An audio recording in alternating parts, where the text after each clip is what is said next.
Hi everybody, today we are going to talk about your final assessment for Unit 1. It is 1.6b in your Schoology course, and that is true whether you are a virtual or a hybrid student. And the assessment is called All About My One-Stop Reading Shop, Flipgrid. And you are going to be making a Flipgrid video to talk about your one-stop reading shop. So let's dig into the details here. All classes will have a week from the day that you visit with me, whether that's virtual or in person, to complete the assignment. So this due date does not apply to every course or every class. You will check your own personal Schoology for your due date. It will be 1 week from the day that you see me face to face or on the screen for class, okay? So there are 2 steps, and I'll just highlight those first. They actually are already highlighted in yellow here. Step 1 is going to be to use appropriate presentation techniques to showcase information in a Google presentation, and all of that information will come from your one-stop reading shop. And then step 2 is going to be recording yourself presenting those slides using the linked Flipgrid. So let's talk about the slideshow that you are going to create. You will create that from scratch. You will start that Google slide presentation on your own. I am not providing that for you. As you can see in the outline here, you will need 1, 2, 3 slides. So make sure that you are following those specifics.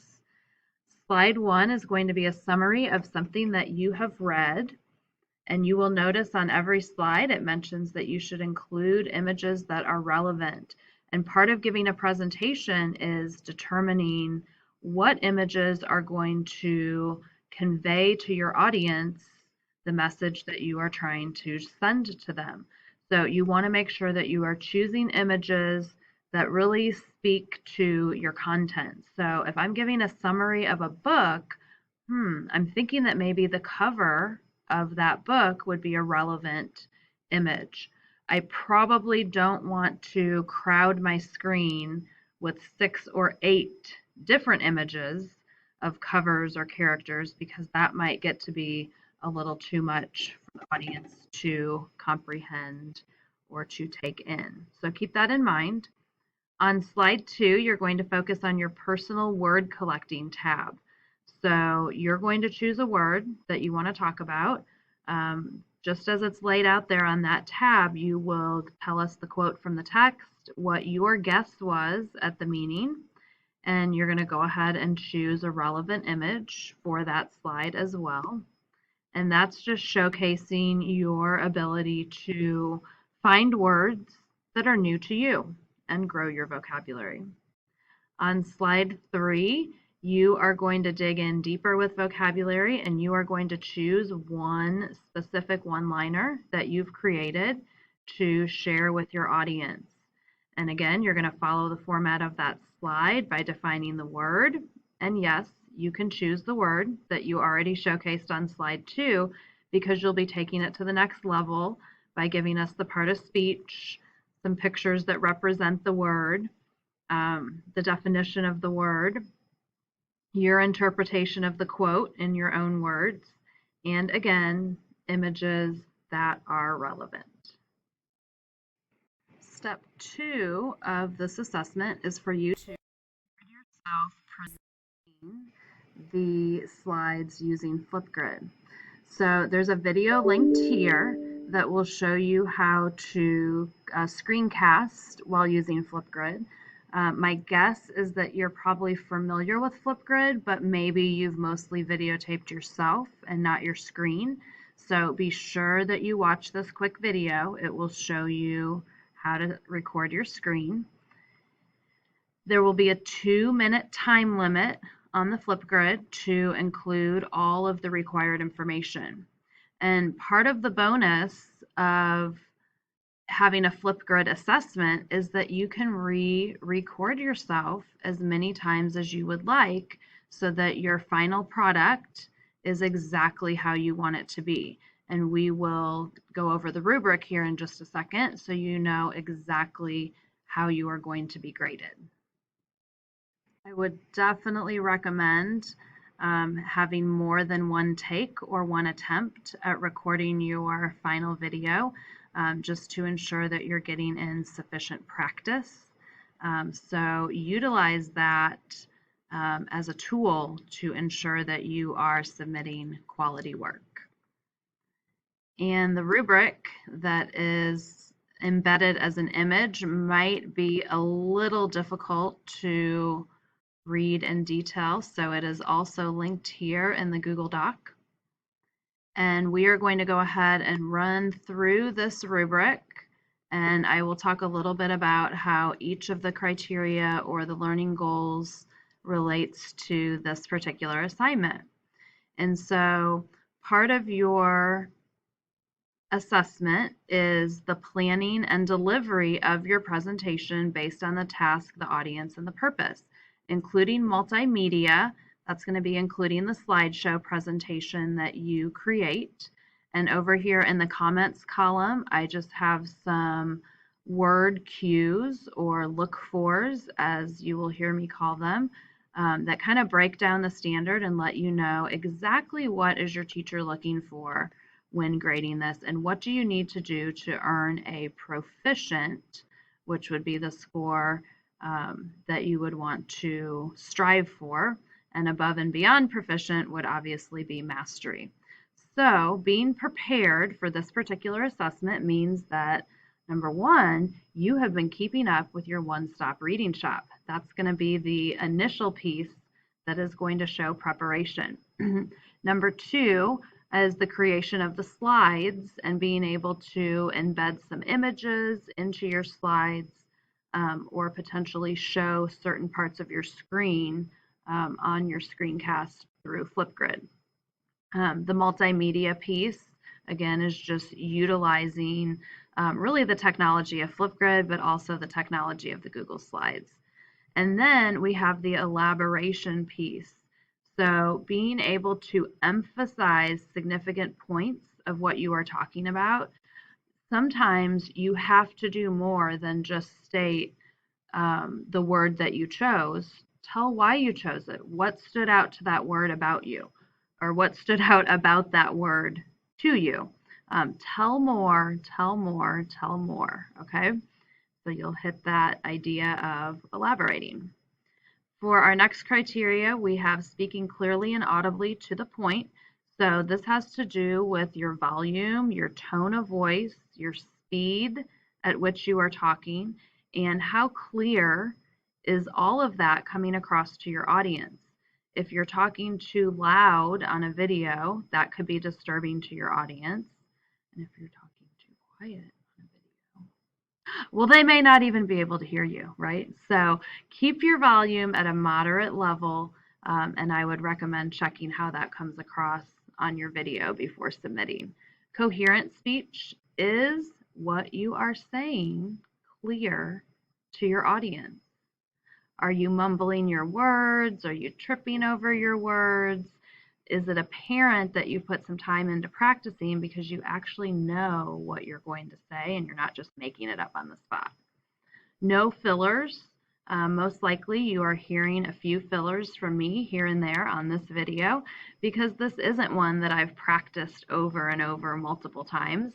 But when you have the opportunity to practice, you get better and better at eliminating those fillers. And the more that you speak in front of an audience, whether it's a virtual, digital audience or a live audience, the better you get at just having that awareness of excluding those fillers and those places in your speech where you might typically say or yeah or like start to become less frequent. Too fast and too slow, it's kind of related to the volume thing there, or that idea of speaking in an appropriate volume. You don't want to be speeding through your material, but then again, if you speak too slow, you might not be able to fit everything into those 2 minutes. So you have an extreme advantage of being able to re-record your Flipgrid as many times as it takes for for you to be able to fit in the material needed in the time provided, which is going to be 2 minutes. Your third criteria here is positioning your body to face the audience when speaking, making eye contact, and using gestures. And you may have noticed as I've started going over the rubric, I've been trying to add in some gestures when appropriate to give you a few examples. I'm also in a swivelly chair, so if I'm nervous and I'm swiveling back and forth, and this is a little extreme right now, but I've actually re-recorded videos before because I realized that I was sitting in my chair doing this and I didn't even realize I was doing it. So make sure that wherever you are, that you are facing the camera because the camera represents your audience in this situation. Frequent eye contact. Sometimes you have to look at different parts of your screen, but it's always a good idea to reconnect with the lens of the camera and show your audience that you are genuinely interested in them watching your video. Variety of eye contact looks a little bit different on video, but you may just continue showing to that lens that you are making eye contact. And if you have to look away for some reason, I just had an email pop up on my computer, so I did glance away for a second. You really want to try to minimize those distractions when you are recording for your assessment. And then finally, gestures. I mentioned that just a moment ago, but you want to make sure that your gestures are placed in appropriate places and that they make sense. So if you're talking about 1, 2, 3 things, you might show those numbers on your fingers. If you're talking about the audience, you might put your hands out to show that you're referring to the people on the other side of the camera, your audience. You have to think about things that make sense based on what you are talking about and try to allow your audience members to connect with you a little bit more through providing those gestures. Okay, last criteria, guys, is going to be the craft and meaning and the word choice. How do the words that you are choosing impact your audience? And do you sound professional in what you are talking about? We've got word choice, meaning, and professional tone. Well, you're actually going to be presenting over some of your vocabulary terms.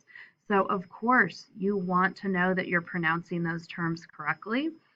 You want to use terms that are relevant, like definition, part of speech, when you're talking about different aspects of your one-stop reading shop.